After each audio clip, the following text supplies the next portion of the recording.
Hello, everyone, and welcome. We have a very interesting group of people today who signed up for this webinar.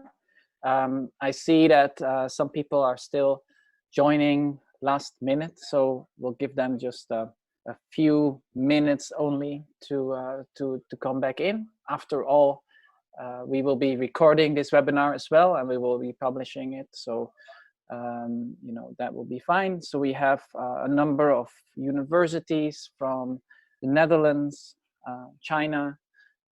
We have a number of agents. We have some consultants on the call as well, and and I'm really looking forward to basically sharing 3 ways to recruit more students with Google Ads.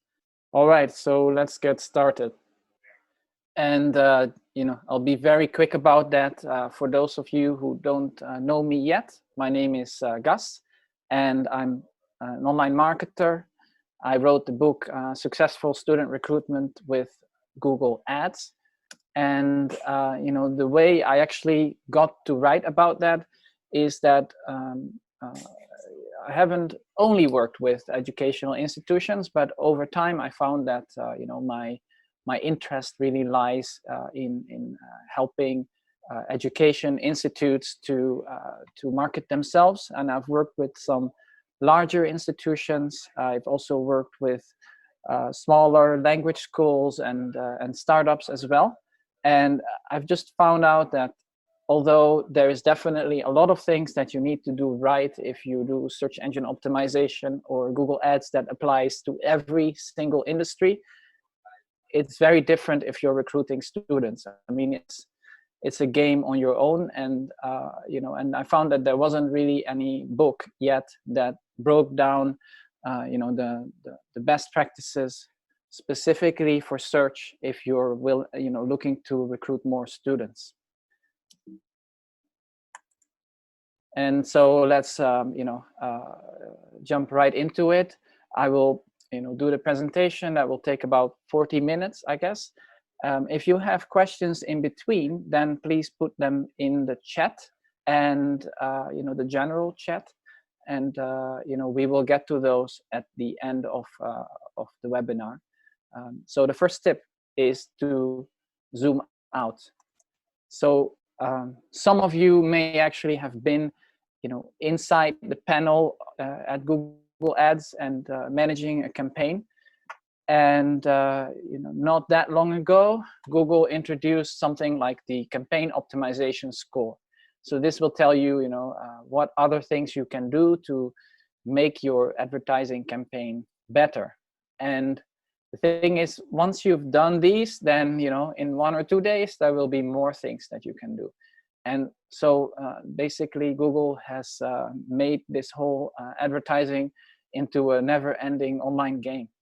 But the thing is that some of these things really have only, Google will say a 1% impact. Maybe it's more, maybe it's less. But choosing what not to do is a lot more important than a 100% score, because you could definitely spend a lot of time in this panel trying to optimize every single detail. And the fact is, so this is the model that you might know from the book. Your advertising campaign sits here. So the overall model is that you would first need to have a strategy in the first place, like what types of students would you attract, in which countries, why would those students want to go to you, what kind of competition are you facing, etc. So you make a plan. Then you need to reach out to those target groups to actually let them know about you. And when they know about you, you have to make sure that the information you provide them on your website, for example, is very relevant, and you have to stay in touch with them and follow up, because when you decide as a student where to study, it's not a one-day decision. It's a process that can take up to several years. And above all of this are the analytics as well. So you want to make your strategy based on actual data, perhaps even external data. you want to see what works and be able to fix it if it doesn't work.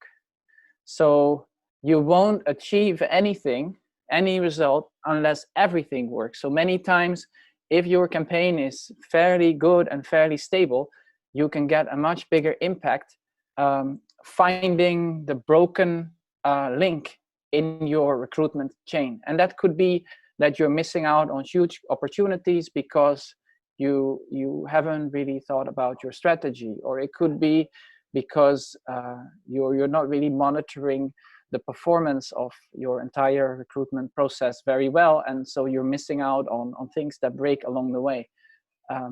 So that's, you know, the key here is zoom out. And just to give you an example, because obviously we could talk about all of these, and if you're interested in those, like, you know, you can find more about out more about it in the book. In terms of your strategy, you want to think about who your ideal students are, who you're competing against, and those might not only be the same type of school or you know, a school in the same region. It might be that people are deciding between joining an online course or signing up for a traditional university, for example. So think broad about your competitors. You want to frame very clearly about 3 unique selling points that you want to emphasize in every communication, in your ad copy, on your website, in your later communications. You know, some people have like 10, but that means like it's too much. It won't stick in anyone's memory. It's really better even to have just 1. Then you need to have goals to even know if you're successful, and to achieve those goals you have to back it up with a budget, and you have to have certain target numbers to know whether you're on track. You know, just compare it to fishing, right? You could be perfect in the art of fishing, so in the you know, the skill level of how do I throw out my fishing rod, etc. But if you throw it out at the wrong location, or if your bait doesn't appeal to the local fish, or if the fish that you hope to catch isn't really there, or maybe you don't have the budget to buy the kind of gear that you need, like, you know, if any of those things doesn't work, then you know, you just won't be successful. So how could strategy come together in ad copy? This is an actual real example that we worked out for a client. So this client has as a USP that they conduct small group language courses with a focus on the practical side of things. And you know, if you see this ad, then you know, we are very very upfront about this. So the competition is doing other things. Either they're selling larger group classes, which may be cheaper, but you know, you won't really get the same quality, or they're offering one-to-one classes. But you know, when do you have time to learn another language? It tends to be around the time that you're a student and the years after that. And you know, after people actually have children, then usually it's kind of done with the learning, right? So in that age group, one-to-one lessons can be quite expensive if they're of good quality. So we made sure when we wrote the ad copy to actually look at the competitors' ads and make sure that our ad is really very different, and that it emphasizes our USPs that we also can deliver on. So next question or next tip is know your campaign type. And those of you who have read the book will know that in terms of you know, the different types of attraction strategies, you know, they could be split in terms of how long before the decision they take place. For example, early outreach would be things like secondary school visits, or you know, when you bring secondary school kids into the university, and you know, this can give you exposure to a big group of people, but it won't drive up your numbers this year because those people are a few years from graduating. And then as you move closer to the date where people make their decision, that's where actually search comes. Course-based campaigns where people search for, let's say, MBA, Netherlands, or other, whatever the program name is. And then you could also show ads when people search for your competitor name, and you can also advertise in foreign languages. So these are the types of campaigns that you can consider to run. Now, what I find if I just audit a random university or educational institution is that they tend to be quite heavy on branded campaigns, right? So if I'm, Erasmus University, then it will actually show, Erasmus University, and actually, even though Erasmus University is the first normal search result, free search result, it will still show an ad there. Definitely, these ads will show very high click-through, very high conversion. But the question is, if the ad was not there, would those people really not find you? Usually, they will find you. So agencies tend to love to run this kind of campaigns because, you're basically banking on the brand image that a university already has. But you're not really expanding the audience, because if someone already knows your name, then the hard part of at least in the attraction phase is done. So there are reasons to use it. You can use it defensively. If competitors are showing ads on your brand name and you run a branded ad, then you will normally fall, you will show up on top of that competitor. Or if you're an agent, then this is actually a great strategy. If you have relationships with prominent universities, you want to get in touch with people who are interested in studying at these universities, then you can have an ad to say, hey, do you want to study at AB University? We have a special event about this, or get in touch with us, and we will help you to get there. So those are reasons why you, of course, you would have to be sure that your partner university would approve of this, but that's definitely an opportunity. But generally, what I recommend most are course-based campaigns. So these are campaigns where people search for the subject that they want to study. The advantage of that is that you reach the most relevant audience, right? So these people are very close to making a decision. They are already clear about what subject that they want to study. Maybe they don't know exactly yet where it's available. And sometimes they even put the location name there. So that means they're very far down in the decision cycle. If you don't capture these people now, if you don't get found by them now, then it's very likely you won't capture them at all anymore. So the only disadvantage of this campaign type is that there's a relatively low number of searchers. So you can't, you're really only reaching out to those people that go to Google and they search for that degree, and those might be only 10, 20, or 100, or in certain larger countries like maybe 200-300 per month. And so you can't expect wonders from that, but it's definitely something you want to be running at all times to be in the picture. If you want to broaden, then you can go for competition-based ads, where you are the one running ads when people search for another brand name, maybe a more well-known brand name. This is a way to broaden your audience, so you can reach out to a large number of people, because it's much more common to search for a university name. But the disadvantage is that those people are not really looking for you. They already know where they want to go. So don't expect wonders from it as well. But it's a great way to reach out to a larger base. So it's, when you run out of, the people to reach with your course-based campaign, then this will be a nice stop. So interestingly, like, this is actually an ad that I found that is running in Zimbabwe, and it actually runs on, among others, on the keyword Erasmus University Rotterdam, Alexandra. So maybe you need a branded campaign here.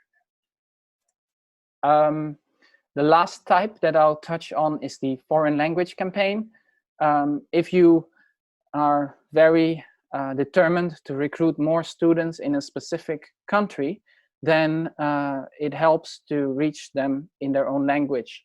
Because even when people know how to speak English, they may still be searching for programs in their own language. And if you, if you don't advertise towards, the German keywords, for example, in this case, then you wouldn't be visible to them, even though they might be willing to take on an English degree.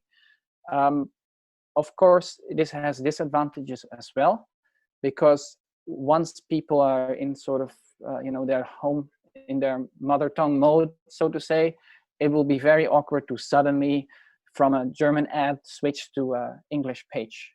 So you would need to do the entire track of, the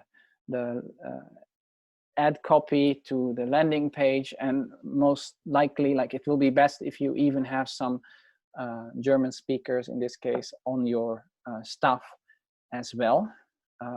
Of course, it could be a great strategy for agents, and it definitely use it sparingly, because it's quite an investment in terms of effort, time.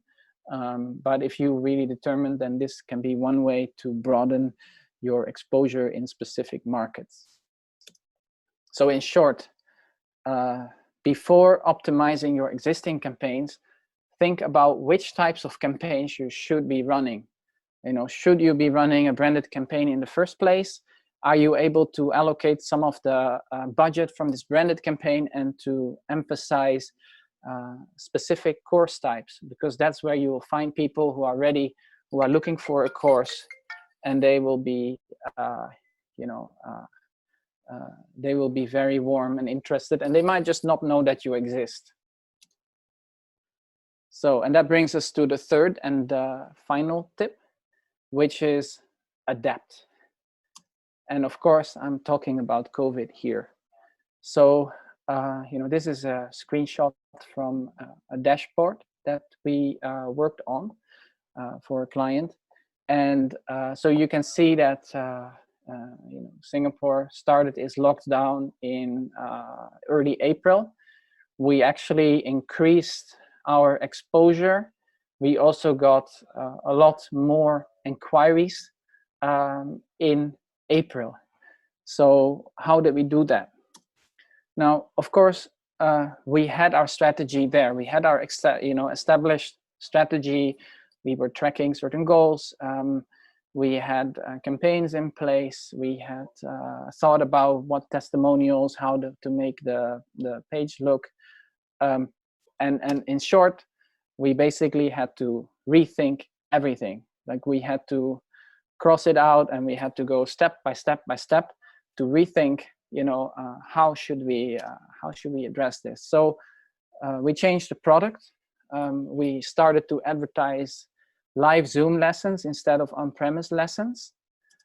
We started to show ads for different keywords, like when people were searching for Learn Mandarin online, for example. We included those, whereas previously we weren't targeting that group of people, because that's not what we offer.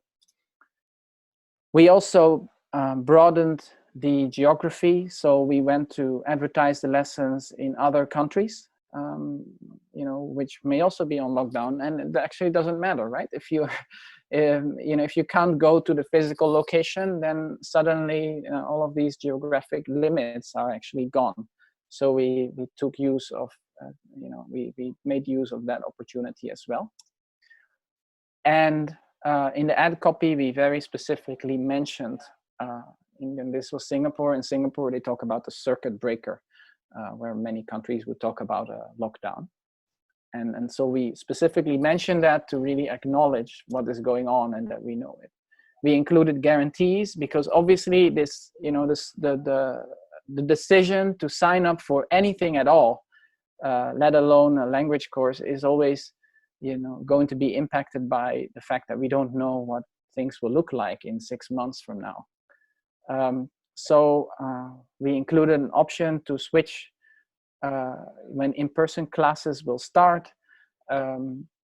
And people will just know that I can just start studying Mandarin now, and I don't need to worry. If we can't start with in-person classes, I can continue like this, and otherwise I have other options.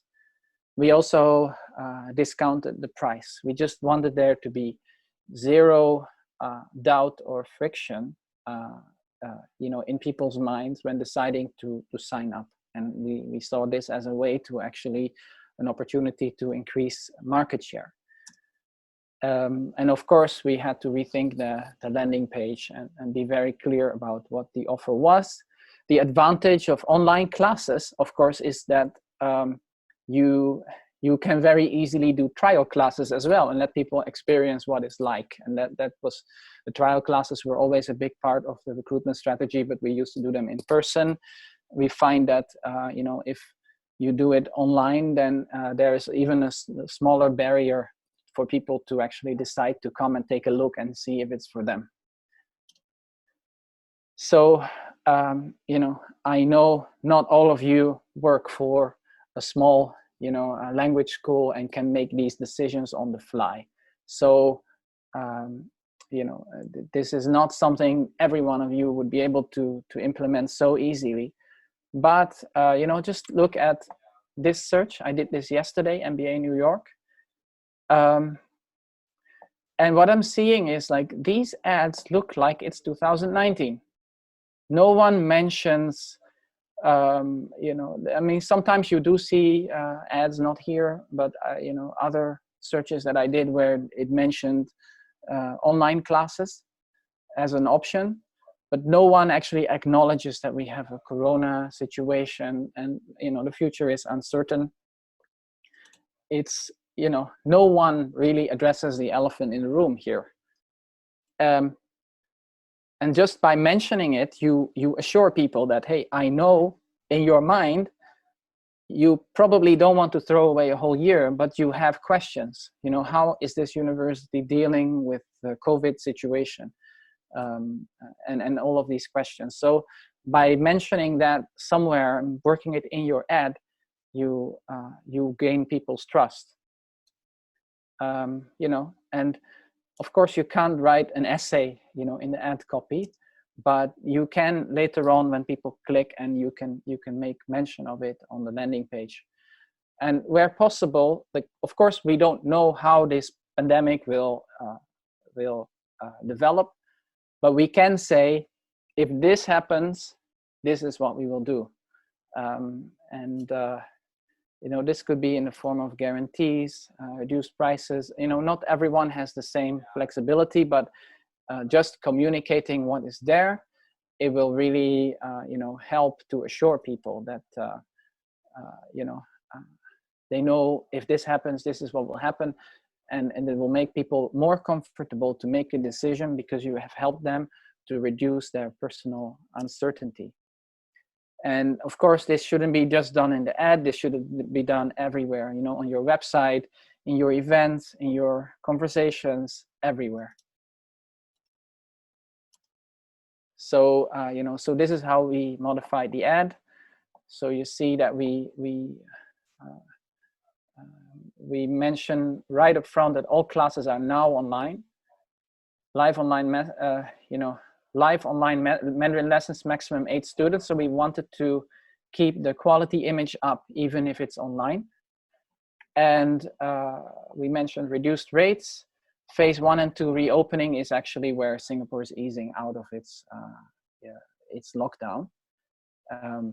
And then we included the option. So actually almost the entire ad is about COVID, because that is, even for someone who dares search for Learn Mandarin Singapore at this point, this is going to be on their mind, and we want to connect with that. And the latest news is that this school will be able to resume its, online, of its in-person classes. So we'll have to redo everything again. Basically, we'll have to re-examine every single ad, and this is this is what online marketing is like. It's it can be very hard work, but if you're not willing to do that work, then just keep your budget. Don't advertise, is my view. So with that, I'm coming to the end of my presentation. I'll share a little bit about how you could get to know more. The Kindle ebook is going to be available for free on 1st and 2nd July. Now, many people say, I don't have a Kindle, so I can't read it, but actually you can. You can read it in your browser if you log into Amazon, or you can download the Kindle app and you can read it on your phone. So, if you haven't read the book, this is your chance. I will, for those who are on the newsletter, I will send out a reminder on the 1st of July.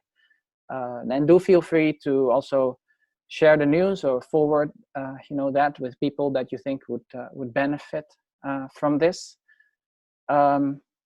Then you all had a chance to sign up for the newsletter, and which about once a month I'll send out something, and when I do a webinar, I'll share the recordings and the links to that. I just have to mention something went wrong. So for some period, everyone who registered for this webinar was actually signed up for the newsletter. Should you not wish to be signed up to the newsletter, then please leave a message in the chat and we will remove you. And on the other hand, if you didn't sign up for the newsletter but you do want to receive updates, you can also mention it in the chat and we will make sure that you get added. And with that, I'll open up for general questions. You've had a chance to put your questions in the chat, and if you still have other questions, feel free to put them in the chat, and let's keep them fairly general. Like think about whether this question will actually help other participants as well. And if it's very specific, I'm happy to have a quick chat with you and just look at it together. So here's the link, calendly.com. So you can actually pick a time to schedule a meeting with me.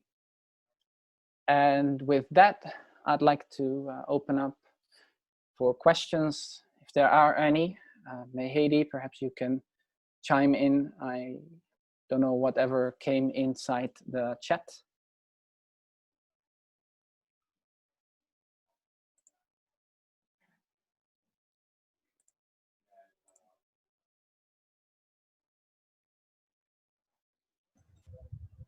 Yes, So, yeah.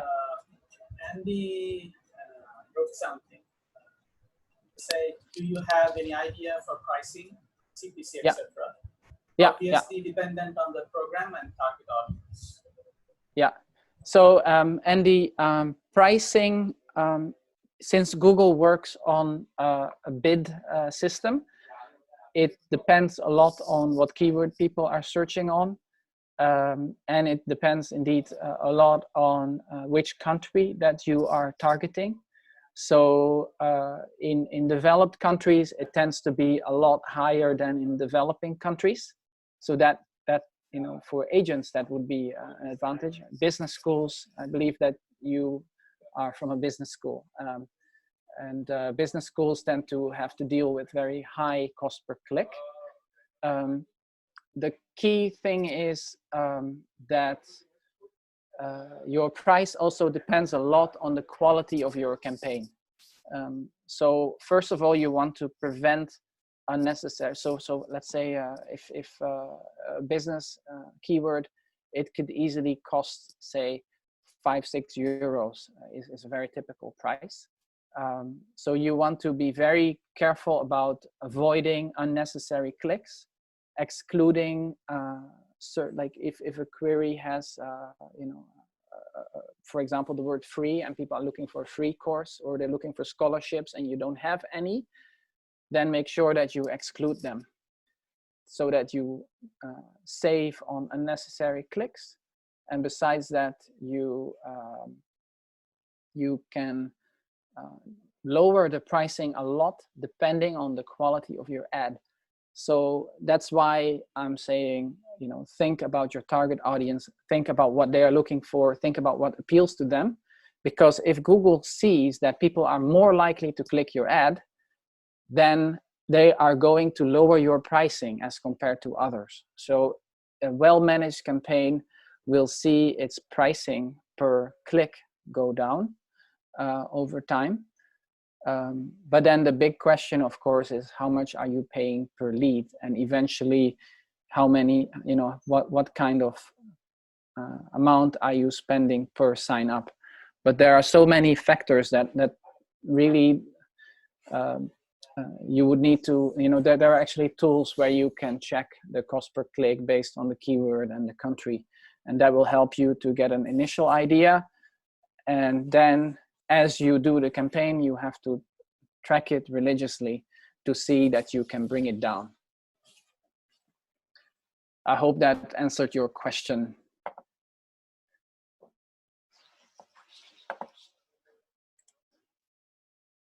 And I could actually, wait, I'll unmute you.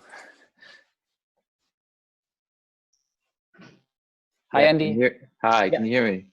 Yeah, I can. Yeah, I think I tried to keep it as general as possible so that it would relate to everybody. Right. Yeah. And I'm completely aware that obviously it depends on the keywords and stuff you use. So it might actually be an idea. I'll have a look and maybe book a session with you to go more specifically into stuff like that.